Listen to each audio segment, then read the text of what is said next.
Assalamualaikum warahmatullahi wabarakatuh. Hai teman-teman, perkenalkan nama saya Rinda Fitria Nur Afifah dari jurusan Tadris Ilmu Pengetahuan Sosial, NIM 12209193104.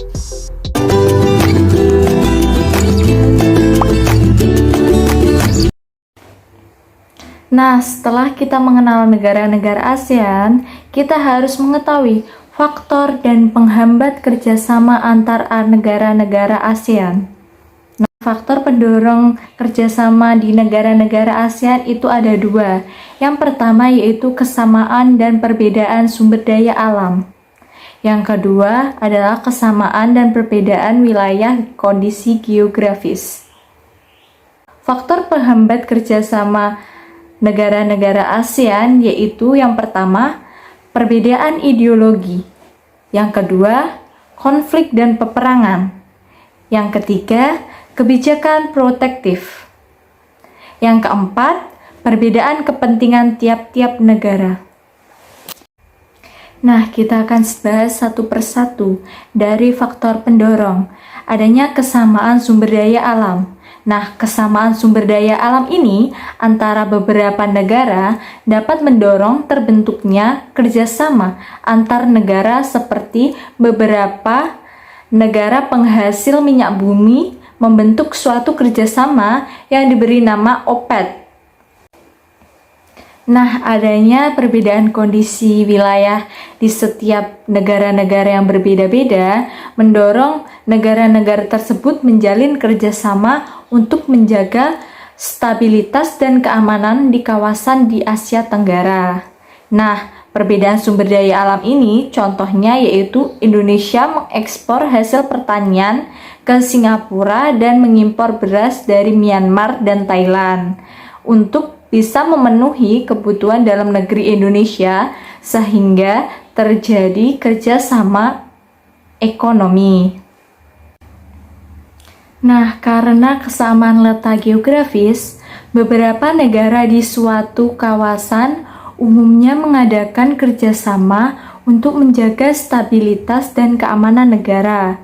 Seperti halnya negara-negara yang terletak di Asia Tenggara membentuk kerjasama melalui organisasi, yaitu ASEAN. Nah, selanjutnya yaitu faktor penghambat. Beberapa faktor penghambat di ASEAN yaitu yang pertama perbedaan ideologi.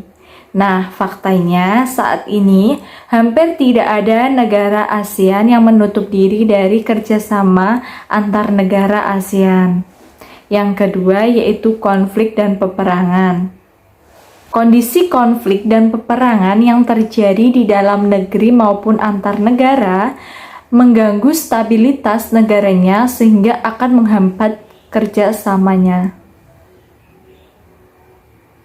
Kondisi konflik dan peperangan yang terjadi di dalam negara maupun antar negara mengganggu stabilitas negaranya sehingga akan menghambat kerjasama. Nah, yang ketiga itu kebijakan protektif. Suatu negara yang menerapkan kebijakan yang bertujuan melindungi kepentingan dalam negeri dan meningkatkan daya saing. Misalnya, tidak menerima impor hasil pertanian karena dapat mempengaruhi kondisi pendapatan hasil pertanian di dalam negerinya. Dampak kebijakan ini juga mempengaruhi hubungan antar negara sehingga menghambat kerjasama yang harmonis. Yang keempat yaitu perbedaan kepentingan tiap-tiap negara. Nah, kerjasama dibutuhkan bagi perkembangan dan masa depan negara di dunia. Akan tetapi, dalam kerjasama antar negara, tiap-tiap negara memiliki kepentingan yang berbeda. Perbedaan ini dapat menghambat kerjasama yang harmonis. Sekian video pembelajaran dari saya. Semoga bermanfaat untuk kalian.